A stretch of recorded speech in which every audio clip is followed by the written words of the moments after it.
Your heart is a muscle that works like a pump to send blood throughout your body. It is divided into right and left sides separated by a septum.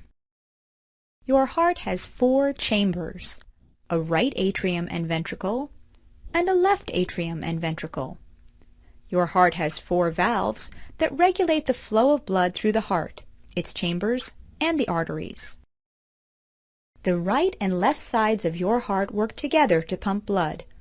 The right side of your heart pumps blood from your heart to your lungs through the pulmonary artery.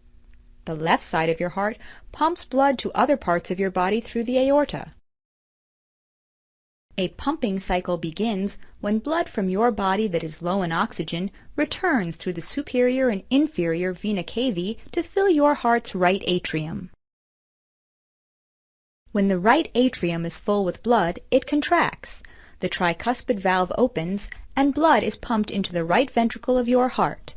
This is called atrial systole. When the right ventricle is full with blood, the tricuspid valve closes. This prevents blood from flowing back into the right atrium. Full with blood, your heart's right ventricle contracts. The pulmonary valve opens, and blood is pumped into your pulmonary artery and onto your lungs. This is called ventricular systole. The pulmonary valve quickly closes to prevent blood from flowing back into the right ventricle. Oxygen-rich blood returns from the lungs through the pulmonary veins and has filled your heart's left atrium. Your heart's left atrium contracts, the mitral valve opens, and blood is pumped into the left ventricle. This occurs at the same time a new contraction is taking place in your heart's right atrium.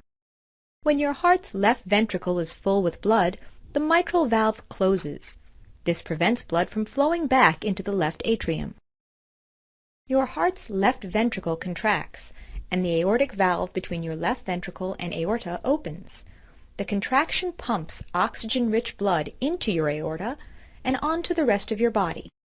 The aortic valve quickly closes to prevent blood from flowing back into the left ventricle. This occurs at the same time a new contraction is taking place in your heart's right ventricle. Meanwhile, your heart's atria have filled with blood, and the cycle continues.